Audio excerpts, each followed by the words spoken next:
Assembly میں ہوا کیا ہے میڈم ایکچولی؟ کچھ لوگ آپ کو بھی مرد الزام ٹھہرا رہے ہیں، مطلب واقعہ ہوا کیا ہے؟ اس نوبت تک کیوں پہنچی کہ لوٹے اور جوتے تک ایوان میں پھینکے گئے؟ دیکھیے کل سے جب جس طرح میں نے انٹری لی ہے تو یہ لوگوں نے ہماری انٹری کے ساتھ ہی یہ گالیاں ان لوگوں نے سٹارٹ کی ہے، اور گالیوں کے بدلے میں ان کے الفاظ سے جو میں ہمارے لیڈرز کے ذات پہ، ہمارے لیڈرز کے اوپر، اور پھر اس کے ذات پہ آنا، پھر اس کے بعد جو ہے ان لوگوں نے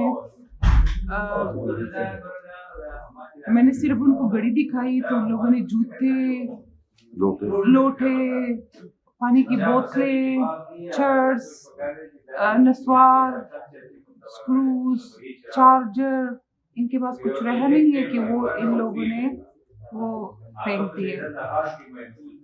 آپ لوگوں کی اسٹرینتھ کافی کم ہے میم، اس کے باوجود میں کس طرح آپ نے ان لوگوں کو فیس کیا؟ کافی بڑی تعداد میں لوگ آئے تھے اسمبلی میں۔ دیکھیے میں ایک تھی لیکن حق پہ تھی، اور اس اسمبلی میں بھی میں عورتوں کے حقوق کے لیے آئی ہوں۔ وہ اتنے چیخے لگا رہے تھے اور ہماری لیڈرشپ کو گالیاں دے رہے تھے، تو کیوں گڑی دکھانا کوئی جرم تو نہیں تھا؟ میں نے تو کچھ بولا نہیں تھا، نہ کوئی بولی ہوں۔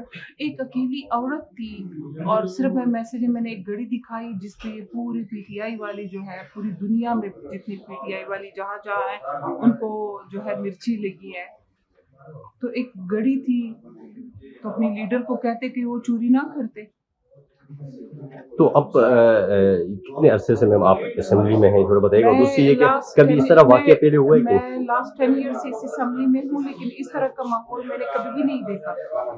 اور اگر یہ لوگ چاہتے ہیں کہ ان لوگوں نے جس طرح 9 مئی میں کور کمانڈر کے گھروں پہ اور ہمارے شہداء کی جگہوں پہ وہ کیا ہے، تو ان سے ان کا ضرور بڑھ گیا ہے جو ابھی یہ لوگ جیت گیا ہے، اور اس فرقے کو مٹانا ہے۔ اور ان لوگوں کو بھی جو ہے یہ دیکھ لے کہ ان لوگوں نے جو ووٹ استعمال کیا ہے، ان اوورسیز بھی دیکھ لے کہ کل اس ایک عورت اسمبلی کے اندر محفوظ نہیں ہے تو کسی اور جگہ اس صوبے میں کہاں محفوظ ہوگی۔